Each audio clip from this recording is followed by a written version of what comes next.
Hi! Hi. Oh, it's helpful if it's up here, huh? I suppose, or you put it just right there. Oh, but we're gonna keep on Going back and forth, back yeah. and forth. All right. Hi. Hello. We So- are back.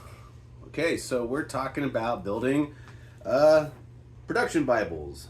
Woo! What's on the itinerary today? Daily itinerary. Daily itinerary! Okay.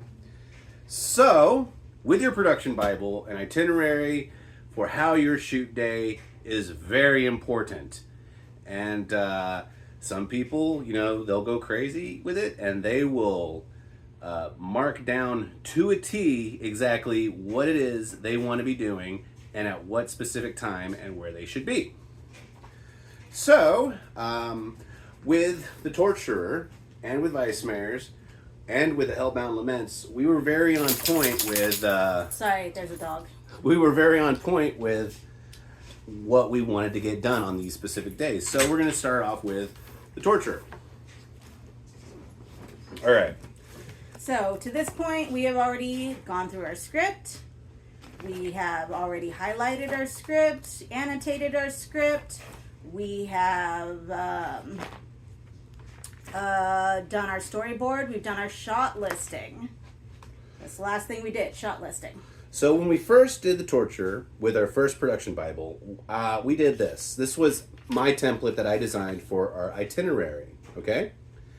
Now, here, what I did is, we had the date. It was a 5-day shoot. So, but, we still put the date on, where we were. What scene I wanted to shoot on what day. How many shots it was going to be. Where the page numbers were. The storyboard pages. If you have storyboards, you're going to want to put down exactly what pages they are as well. And the reason you want to get this in depth is so you're not flipping pages constantly, You just... Yeah, real fast. And also, this is where when you were going in the script, and let's say that you have, for example, a scene in the kitchen.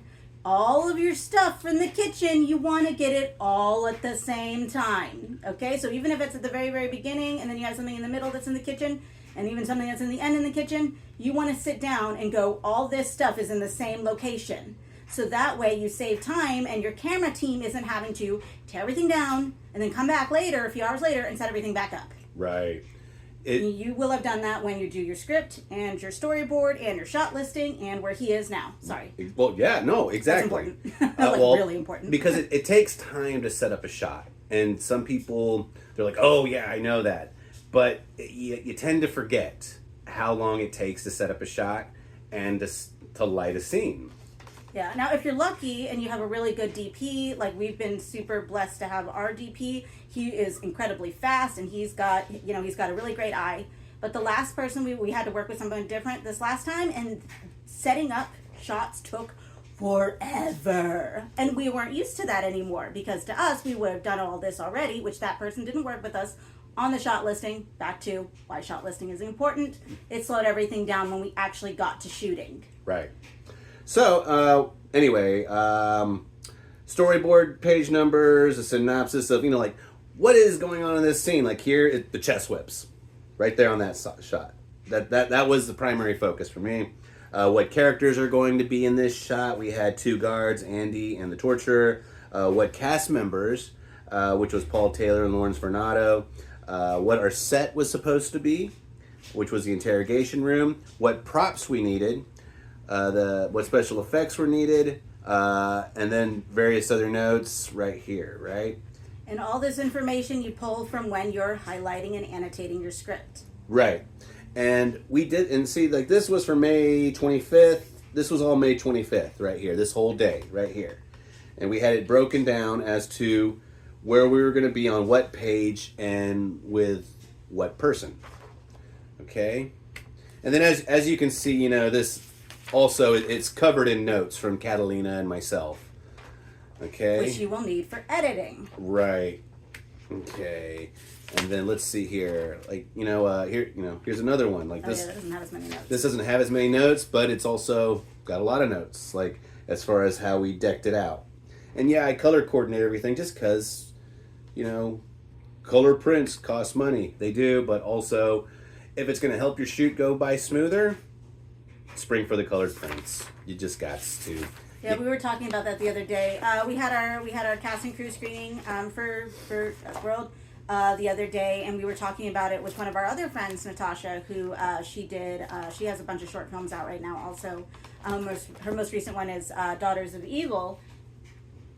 Yes. Yeah. Sorry, I keep on messing it up because I keep on wanting to call it the Tom Jones song, which is Daughters of Darkness, which is completely different, which is also a movie. But anyway, sorry. We were talking about it with Natasha about, the importance of planning ahead and how, you have to have all those discussions with your DP, so on and so forth. And she was really shocked that we said that, we had run into problems with that this last time because usually you don't. Yeah. She's also a really organized person, and she has her own system of doing these kinds of things. Right. But they are important to get done because that's how you get full coverage and you get to shoot what you want. Right. Now, on this itinerary for Vice Mares, it's a bit more simplified. I still like the template I did for the torture, but with these, I've been experimenting with how I like to organize myself, and I see what works best. Also, I was not helping on this one. No, this one was all me and This Corey. was just Joe and Corey. But see, on this itinerary, I tried to break it down. I thought breaking it down this more simplistically was going to help, and I was wrong. The torture still was a better breakdown for myself. And then, but what did help with the itinerary was this script breakdown, which also came from annotating the script. And with a scene breakdown, you need this to help build your itinerary, and it which is basically what we did for the torture already. And characters, location, props, effects, what's needed for each scene. Okay. Mm-hmm. But also the thing that was very different about Vice Mares is like for the torture, we had to drive to the location every single day. For Vice Mares, they all stayed at one location. Everyone, the entire cast and crew was stuck in this one location for a week, 2 weeks? Yeah, 2 weeks. 2 weeks. Oh my God.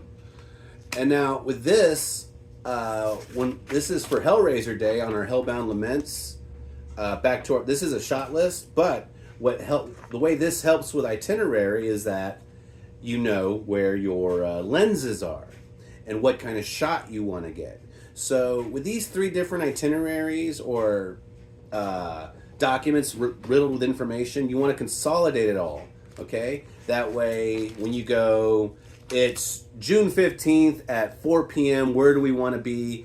We want to be in the kitchen with a 35 millimeter shot, with DMX lighting, with these 3 actors at this time. That's at 4 o'clock. And then at 6 o'clock, we're going to shoot a completely different scene with these 3 actors, which are different, and they're going to have different costumes and different special effects. And then at 8 o'clock, we're still going to be in the kitchen, and we're going to go back. We're going to start mixing and matching the characters, or the actors, just for different scenes. So you want to make sure that you have a whole day in the kitchen, not 5 days spread across 2 weeks. You want to consolidate all of them into one day and make sure your itinerary is set up.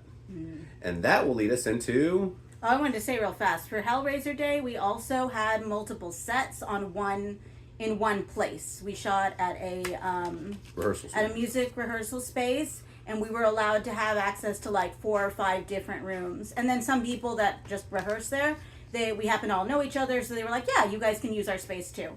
So while, let's say, I was filming a short, Joe was in another section getting his stuff all set up and making sure his thing was ready to go. So as soon as I was done filming and we were dumping, they were over there going ahead, setting lights, moving on to the next part.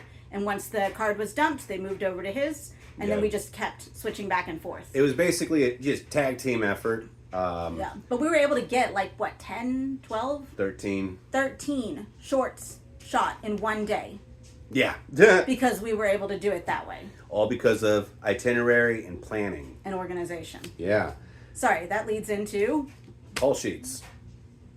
Now, this is kind of the first template of call sheets that we use. Going to use the Hellraiser Day one. The Torture and the Hellraiser Day call sheets are essentially the same. Same templates. Oh, the light died, whatever. So this is a basic call sheet template that I made.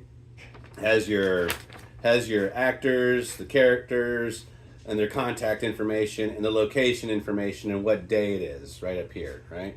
So, I mean, it's pretty cut and dry, basic, what are we making, right? But it's lacking a lot of information. So, it's still a good template to use, especially when things are constantly in flux, but you always want to be on top of where you're going to be. So we're going to use a vice mayor's call sheet, which is a bit more in depth. So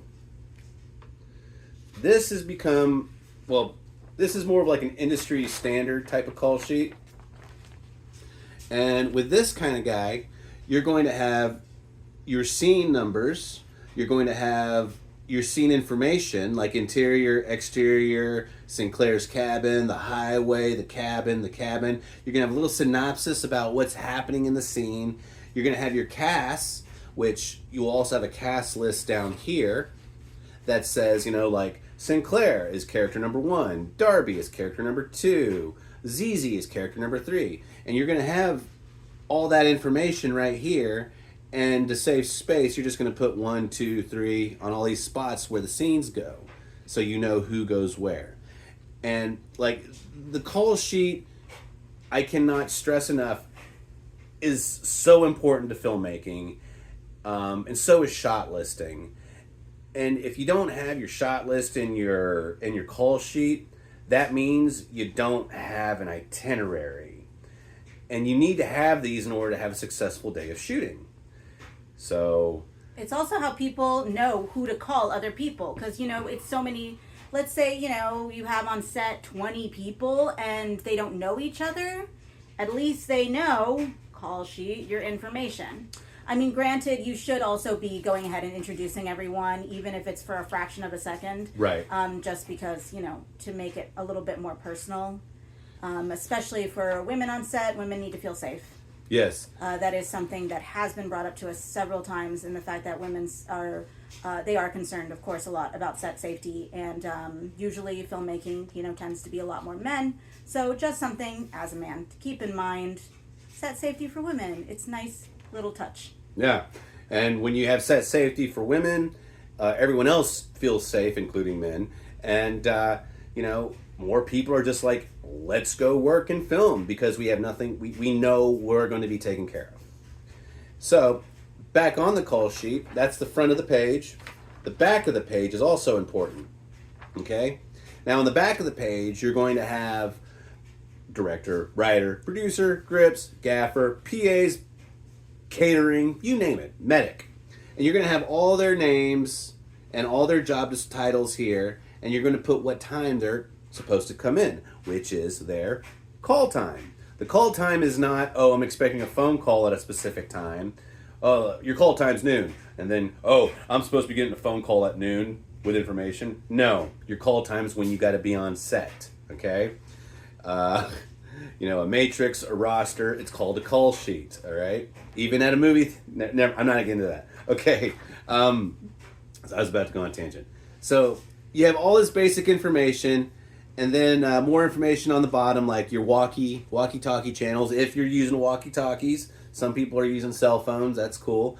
Walkie-talkies are very helpful, and they're cheap, so I look into getting them. You're also going to have like your hospital information and whatnot in case there's an accident or an emergency. And then for the hell of it, you want to put a little quote at the bottom, you know, like follow your stupid fucking dreams. Beep, beep. And also, I mean, sorry, back to the call sheet really fast. Even, I don't know if you noticed that there's a lot of areas that are not filled out. That is okay.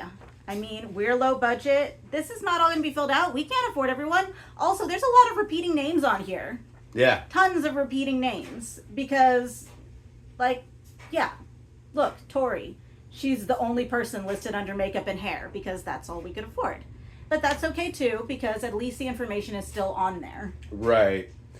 So that, you know, and, you know, all these, you know, and feel free to draw all over your call sheets, because they're your notes. And you'll be surprised as a filmmaker, like if you can't find someone to edit your movie, you're going to have to be the one to do it yourself. and you will find yourself referring back to your production Bible all over the place. Call sheets, itinerary, shot list, everything. Because this is your basic roadmap on how to get your project complete. So... Yeah, you always think, oh, Yeah. I know that I'm going to remember the shot that I loved. Yeah. So much happens, even for a short film. So much happens on set that it just, you forget. It happens. Yeah. It's not a big deal, but that's why you keep extensive notes. So that's call sheets. And then, it's always great just to have other basic general information. Like, here's something silly. Sorry. I mean, this isn't important, but I mean, it's something simple. And it's like, hey, this is my basic cast list, and this is the people they're playing. Why is this important to have? I don't know. You tell me. But it was nice to have because as a director, you have a million things going on in your head, and you can't remember like the most basic things sometimes, and it drives you crazy. Well, back to Vice Mayors, I wasn't on it. I had a job that was incredibly demanding at the time, so I wasn't helping like at all. And usually I'm the production manager. So usually these kinds of notes I would have been taking, but I wasn't there. So really, I guess what you and Corey were having to split production manager. I was production manager, production coordinator, producer, director, editor, colorist. I held production together, and I didn't kill myself. Oh, and it's coming to Prime. We'll let everyone know when it's actually on Prime. Okay, and that's the schedule, and that's okay. So we're done with this one, right?